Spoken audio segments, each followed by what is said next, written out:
Vous regardez le journal Vespéral, mesdames, messieurs, bienvenue dans cette grande édition sur la FM Télévision. La situation sécuritaire dans l'Est de la République démocratique du Congo et le processus électoral, tels sont le point abordé par le président de la République lors de la réunion interinstitutionnelle qu'il a présidée hier lundi. Selon le Premier ministre qui a fait la restitution de cette rencontre, Félix Tshisekedi a demandé aux animateurs des institutions à rester mobilisés, à faire les attentes ou encore sur les attentes de la population en général et celle de la population de l'Est en particulier au sujet des questions sécuritaires et du processus électoral. Le marché de Matadi Kibala en proie à un incendie violent le lundi 21 août à 22 h. L'origine est encore inconnue. Aucune perte en vie humaine engendrera d'importants dégâts matériels. Le détail dans ces reportages d'Igor Sombo et Rabi Fouka. Pendant que les uns parlent d'un incendie d'origine inconnue, d'autres par contre pensent que c'est un coup-circuit qui serait à l'origine de ces sinistres. Signalons que l'effet s'est vite propagé, ravageant une grande partie des installations du marché, étals et échoppes en bois et en tôle calcinée. Plusieurs victimes ne savent pas où commencer car les dégâts matériels sont énormes. Suite à cette perte, elles attendent quelle implication et le soutien des autorités.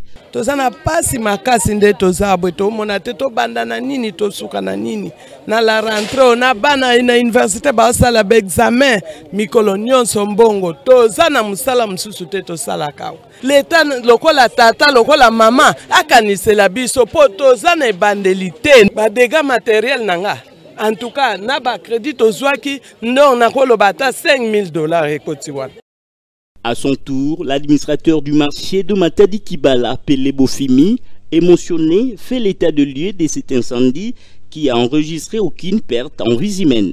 Je suis un peu émotionné, moi, de voir ça. Parce que vers 22h30, le film m'a appelé pour me dire que non, il y a la boutique numéro 27 qui est en feu. J'ai laissé la maison, dans 5 minutes, arriva ici, j'ai trouvé presque éteint. J'ai trouvé sur 57 maisons qui étaient ici, nous sommes restés rien qu'avec 12. Et sur 460 tables, nous sommes restés avec presque 100 tables. Donc jusque-là, je ne comprends pas la provenance de ça. Ça provient d'où? Non, il n'y a pas mort d'homme. Il n'y a pas mort d'homme. Là, je vous rassure. Rappelons qu'en février 2022, une trentaine de personnes, pour la plupart de marchands, y avaient péri après avoir été électrocutés par câble électrique de la SNEL. À la suite de ces drames, le marché avait été fermé par l'autorité urbaine qui avait décidé de le localiser vers les Campem où l'incendie est signalé. La cité côtière de Mwanda dans le Congo central dans une accalmie totale après une longue période d'insécurité où les inciviques dérangent la quiétude de paisibles citoyens dans cette partie du pays. Pour l'administrateur de ce territoire précise que les efforts sont en train d'être faits pour mettre un terme à cet état de tourment. Nicolas Kinduelo et l'administrateur du territoire étaient au micro de Igor Songo. Mwanda connaît aujourd'hui la tranquillité, hormis quelques poches, mais dans l'ensemble, il y a la calmie. Nous ne pouvons pas nous réjouir à 100% parce qu'il y a la calmie que nous ne pouvons pas continuer à travailler. Nous continuons toujours à travailler parce que c'est la volonté de son Excellence, Monsieur le Président de la République, Monsieur Félix Tshisekedi Antoine Tshilombo, qui aujourd'hui a toujours marqué cette volonté de la tranquillité à travers la République démocratique du Congo. Bien que nous savons qu'à l'Est, il y a encore des problèmes, mais en aucun cas il accepte ou n'acceptera jamais qu'il y ait embrasement sur l'étendue de la République démocratique du Congo. Et c'est pour cela que tout cela a été relayé par notre VPN, son Excellence Peter Kazadi, ministre de l'Intérieur, qui a donné des instructions à notre gouverneur, son Excellence le docteur Guy Bandou, qui a relayé pour que nous puissions travailler là-dessus. Il y a eu un conseil de sécurité qui s'est tenu à Matadi, sous la présidence de notre gouverneur, son Excellence le docteur Guy Bandou, où on avait pris quelques résolutions. Et sur ces résolutions, le gouverneur nous a renforcés sur le plan sécuritaire. Il a envoyé une équipe ici à Mwanda et nous avons aussi eu l'appui de militaires de Baki, des patrouilleurs pour patrouiller la nuit et garantir la sérénité, la tranquillité à la population. Et nous-mêmes aussi au territoire. Et je ne peux pas oublier le Conseil de sécurité qui a fait des réunions sur réunions pour amener cette tranquillité. Et l'éloge que je peux dire aujourd'hui, je peux envoyer les éloges à la population rwandaise. Il est avec nous sur ces plateaux. Elvis Mouzeme est l'invité de la grande édition du journal sur notre télévision, cadre de la société civile pour les actions et le réveil de la nation, SCARN en sigle. Bonsoir Elvis Mouzeme. Bonsoir messieurs les journalistes. Comment sentez-vous? Nous allons bien et nous présentons nos condoléances à toutes les familles qui ont perdu les leurs pendant tous ces incendies et tous ces drames qui viennent de se passer dans notre pays à l'est et puis en l'occurrence les marchés de Matadi Kibala. Mais vous avez quand même un mot, à l'occurrence, parce que ce n'est pas une première, c'est déjà la deuxième ou la troisième fois. La plus récente, c'était au niveau de Rond-Point Ngaba, du côté de Rigini. Et nous toujours cette série. Nous attirons l'attention de l'autorité locale, nous attirons l'attention des autorités, ce sont des vies humaines. Il faut que les autorités prennent des mesures préventives afin d'éviter tous ces drames. Parce que ce sont des vies humaines que nous ne pouvons pas encourager à chaque moment qu'il y ait des drames, à chaque moment qu'il y ait des incendies. C'est en ce moment-là qu'on viendra vous dire nous allons prendre la charge, l'enterrement, nous allons... Non. Ça, je pense que c'est de trop. L'autorité doit prendre des mesures préventives. Ça, c'est de trop, s'il vous plaît, messieurs les autorités. Nous vous demandons de prendre des mesures pour cette ville, pour la population congolaise. La population était délocalisée, bien sûr, pour un autre marché, un site essentiellement entretenu pour qu'ils puissent évacuer librement dans leur commerce. Mais est-ce que cette situation des incendies en répétition n'est pas essentiellement aussi la responsabilité de la population? Messieurs les journalistes, il y a toujours des lois dans un pays, dans une institution, dans une nation. Il faut suivre ça. La population est considérée comme les enfants à la maison. Moi, je pense dire que la population a une part de responsabilité. Ça ne serait pas trop responsable. Je précise que nous allons aussi partager votre opinion au sujet de l'exil de Corneille Nangaa, l'ancien président de la centrale électorale. Je vous retiens encore Elvis Mouzeme. Lutte contre le banditisme urbain à Kinshasa. Le commissaire divisionnaire de la police nationale ville de Kinshasa invite la population à dénoncer les inciviques. Le général Blaise Kilimbalimba lors de la tournée qu'il a effectuée à Lansele en passant par la Tchangou et Mongafula. Pour plus de précisions, suivez Rite Dinonzei. Débuté par le quartier Lagos dans la commune de Lansele, en passant par certains quartiers chauds de la commune de Njili et de Kimbanseke dans les districts de la Tchangou, le patron de la police nationale congolaise a effectué cette tournée pour lancer une mise en garde sévère à l'endroit de tous les inciviques communément appelés Kuluna. Une action qui a convaincu pleinement la population sur la volonté du général Blaise Kilimbalimba à éradiquer le banditisme urbain dans la ville de Kinshasa. Ovationné avec des cris de joie, le général Blaise Kilimbalimba a insisté avec des termes clairs sur la mission des policiers dans les sous-commissariats. Les policiers, changement de mentalité et de comportement. Yoki renseignement, au monique beaucoup quitté, yebisa mon consulat est venu pour renforcer. So mon consulat pour renforcer. Yo lingika ko kangi kulu note ki oftia main de la poche. Mingi kati la biso ba vandera kulu. Faites très attention, commandant. Faites très attention, policier.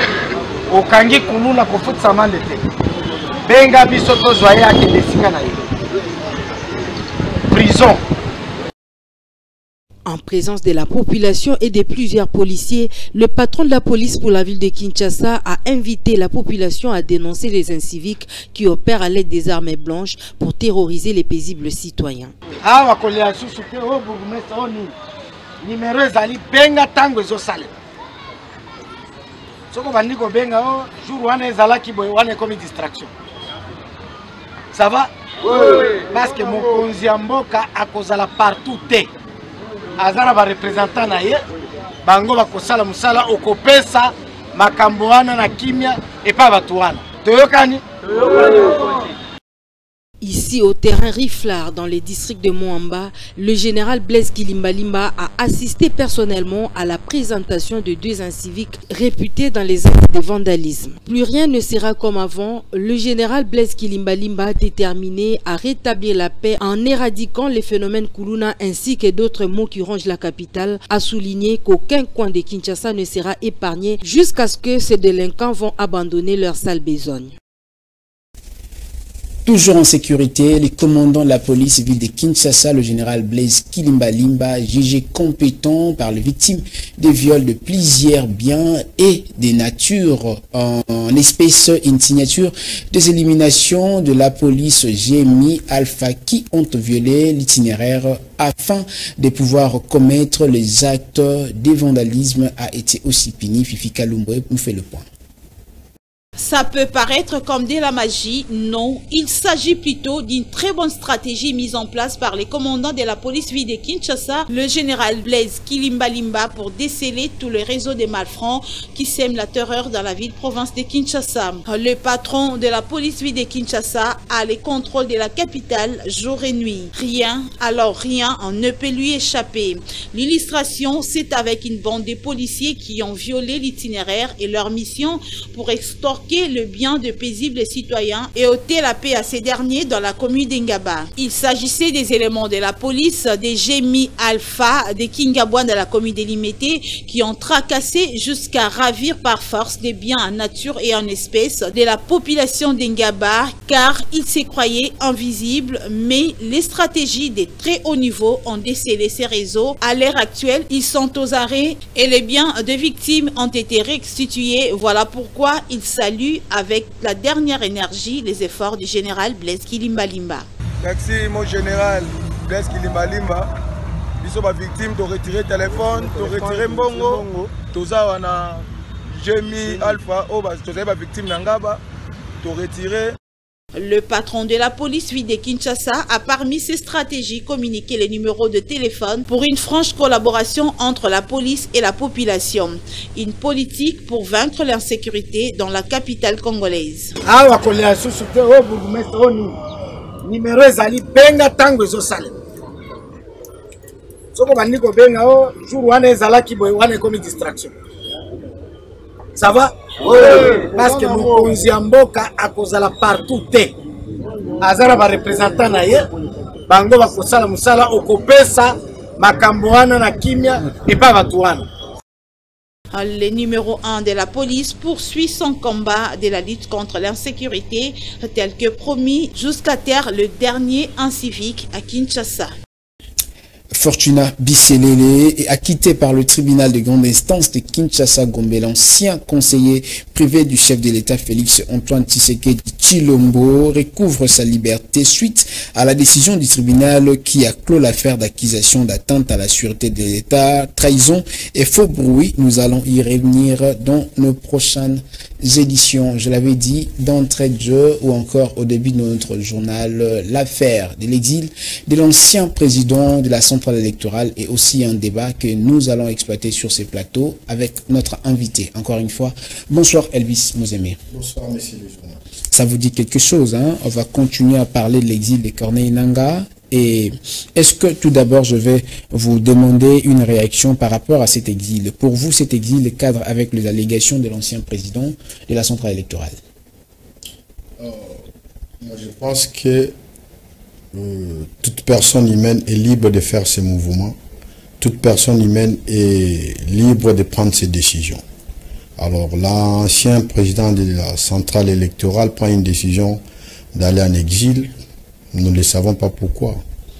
Il s'est dit menacé par des grosses légumes au sein du régime en place. Ce n'est pas peut-être une raison de sa fuite aussi.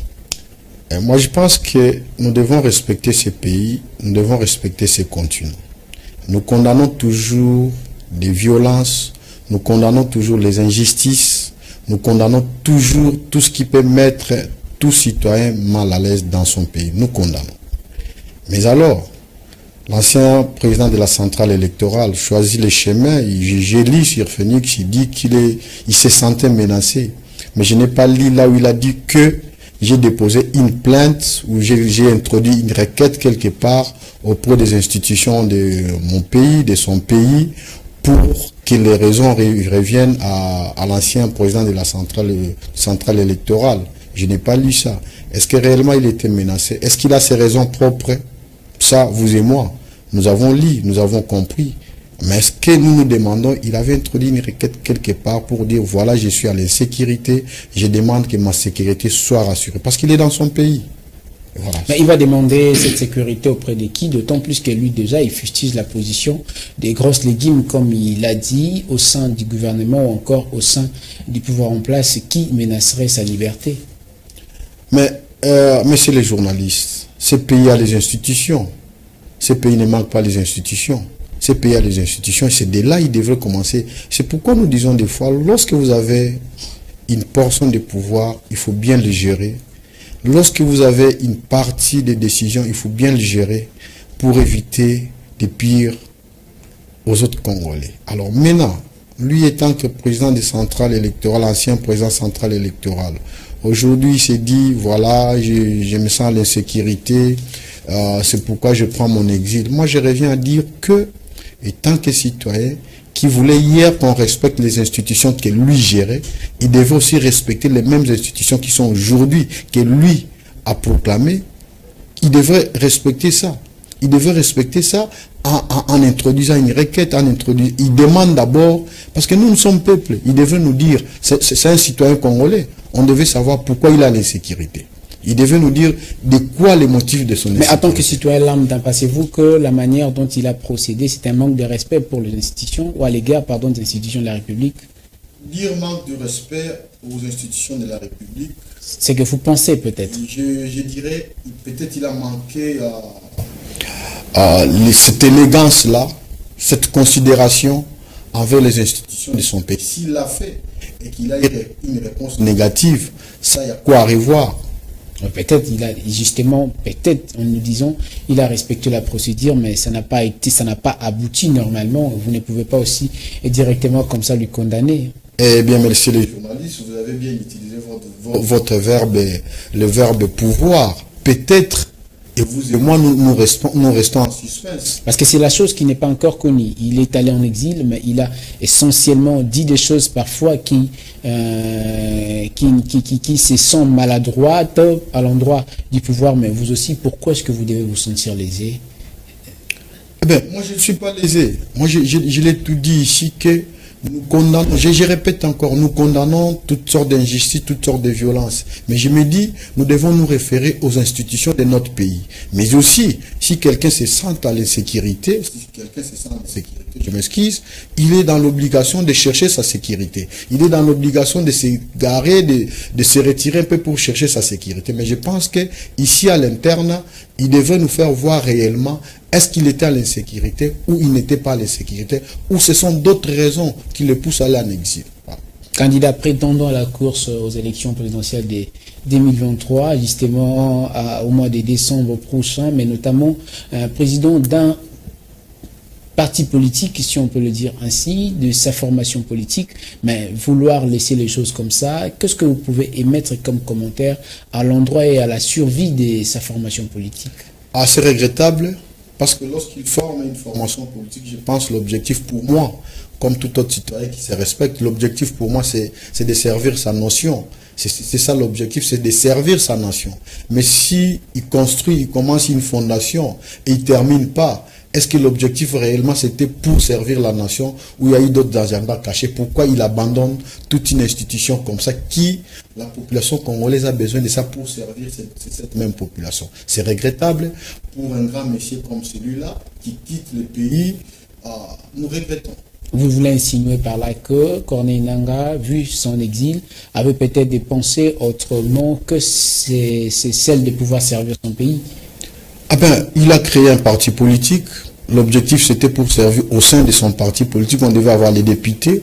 Lui-même, peut-être, il devait avoir la chance. C'est sa sécurité qui est en danger, Louis Mouzémé. Oui, mais j'ai dit sa sécurité en danger. Nous regrettons. Parce qu'il une sécurité qui vaut la vie, notamment. Tout à fait logique. Tout le monde a besoin de sa vie pour vivre, pour servir cette nation. Et voilà, lorsqu'il choisit l'exil, nous sommes tout à fait désolés par moment et nous regrettons, mais nous nous demandons par moment que les gens puissent faire confiance aux institutions de leur pays et nous interpellons même ceux qui sont aujourd'hui au pouvoir de bien considérer vos frères et sœurs congolaises et congolais, de peur que demain vous ne puissiez pas regretter dans ce que vous êtes en train de faire aujourd'hui. Le ministre de la Communication l'a dit lors d'un briefing presse tenu le 16 août dernier que l'ancien président de la centrale électorale peut justement avoir les conséquences graves sur ces allégations et sur ces propos. Pensez-vous que cette sortie médiatique était une façon de pouvoir apaiser la tension ou encore chercher le pourquoi de son exil en tant qu'autorité et institution comme vous l'avez évoqué? Le ministre Patrick Muyaya n'a fait que les analyses de propos de l'ancien président des centrales électorales.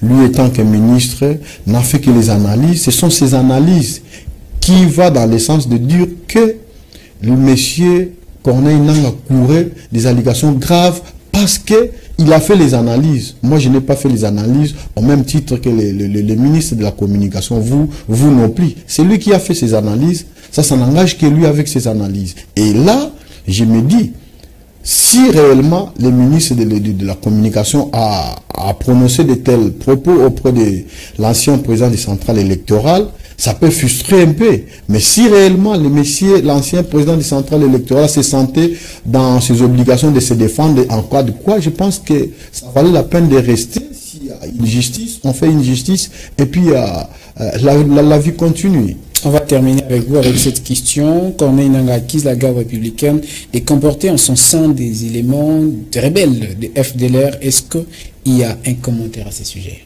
Là, c'est encore grave, monsieur les journalistes. C'est encore plus grave. Lorsqu'il a des telles allégations, il devait nous amener des preuves. Parce que nous sommes, la population congolaise est assoiffée d'avoir ces preuves de ce type de déclarations. Là, c'est encore grave parce que nous sommes, vous et moi, nous sommes infiltrés par les ennemis de ces pays qui aujourd'hui, je remercie en passant, je remercie nos vaillants militaires que j'ai vus dans mon hôpital venir faire les différents examens pour leur formation. Coup de chapeau à notre pays, coup de chapeau à notre gouvernement sur ces points-là bien sûr, et tant que peuple congolais, là je ne devrais que jeter des fleurs, nous sommes là au nom de la population. Alors là je dis que les déclarations pareilles c'est dangereux. C'est dangereux. Nous devons avoir des preuves de tout ce que l'ancien président de la centrale électorale a prononcé. Nous devons avoir des preuves sur ça, messieurs les journalistes. Nous devons avoir des preuves sur ça. Elvis Mouzé, mais je précise que vous êtes médecin de profession, mais notamment activiste de la société civile. Je vous retiens juste avant de se dire au revoir. Et en sport, encore un jour pour la reprise du championnat national, mais toujours pas d'accord entre les comités de normalisation et la FDECO sur le nombre des zones. Selon l'analyste sportive Michel Toto, cette guéguerre et ne profite à rien plutôt pour le football congolais. Il a été joint au micro de Léonel Ngolo. Par rapport à la lettre du ministère des Sports interdisant l'utilisation des stades par la Foot, ça encore c'est quand même malheureux. Voilà. Ces infrastructures ont été réhabilitées, entre guillemets, justement pour servir au football national, mais curieusement, le ministère qui est censé être le garant justement de ces infrastructures et les donner aux sportifs est encore en train de les interdire leurs utilisations aux sportifs qui doivent les utiliser. Moi, personnellement, je ne comprends plus rien, alors que ces stades ou ces installations sont utilisées par d'autres entités, les églises, consorts et les concerts. Mais voilà, c'est quand même assez malheureux. J'espère tout simplement que chacun de son côté va mettre de l'eau dans son vin pour que les bénéficiaires, je dis, je le répète, les bénéficiaires, les footballeurs, puissent entrer en contact avec ces terrains et qu'ils puissent faire leur travail comme il se doit. C'est malheureux. Dans l'un ou l'autre camp, personne n'a raison et voilà, si la situation doit persister ainsi, voilà, on aura des sanctions de la FIFA de toutes les façons parce que on sait très bien, le championnat s'est arrêté au mois de décembre. On nous a accordé une dérogation justement pour que ce championnat puisse se répandre maintenant et curieusement, ceux-là qui doivent aider ce football à aller de l'avant sont en train de faire des histoires qui ne sont pas correctes au niveau du fair play, de la gestion de ce sport que nous aimons nous tous. Et pour finir, un autre dossier, le stade de Martyr et Tata Raphaël sont fermés. Une décision prise par le ministre des Sports pour la suite des travaux. Encore une situation qui, selon Michel Tobo, va freiner la reprise du championnat national. La guéguerre qu'il y a entre la DEFCO et le CONOR, de la Fédération Congolaise de Football Association, je pense sincèrement que c'est une dispute inutile qui n'arrange pas en tout cas les bénéficiaires qui sont justement les footballeurs. Et je pense que je l'avais dit sur vos antennes, le problème de formule de ce championnat ne se pose pas, ça ne peut pas se poser. Maintenant là, au lieu que la Linafoot, ou disons même pas la Linafoot, la FECOFA et la DEFCO puissent se mettre autour d'une table pour réfléchir sur comment rentabiliser ce championnat, non, les deux entités sont en train de se disputer comment trouver une formule avantageuse à l'un ou l'autre camp. Ça ne pouvait pas être le débat actuellement. Moi je l'ai dit, le problème de formule de ce championnat ne se pose pas. La formule classique aller-retour est la meilleure formule qui soit. Le débat actuellement entre la DEFCO et la FECOFA devait être autour les deux entités devaient se mettre autour d'une table pour trouver les voies et moyens justement pour rentabiliser ce championnat. Bien sûr, la DEFCO veut que le championnat se joue en 3 zones. La FECOFA veut que le championnat se joue en 2 zones. Mais au final, et les clubs et la DEFCO qui veut que le championnat se joue en 3 zones et la FECOFA qui veut que le championnat se joue en 2 zones. À la fin du championnat, les équipes de chaque zone seront obligées de se croiser. Donc, obligatoirement, il y aura des déplacements en avion qui vont se faire. Qui va payer ces billets? C'est la fin de cette édition, mesdames, messieurs, sur la FM Télévision. Merci de l'avoir suivi. Docteur Elvis Mouzémé, merci d'être parmi nous et bonne soirée chez vous. Merci, messieurs les journalistes. Je vous le réciproque. Encore une fois, restez bien sur vous. Vivez 100 ans, vivez 1000 ans. N'oubliez pas que nul n'a le droit d'être heureux seul sur la terre. Ce journal est terminé.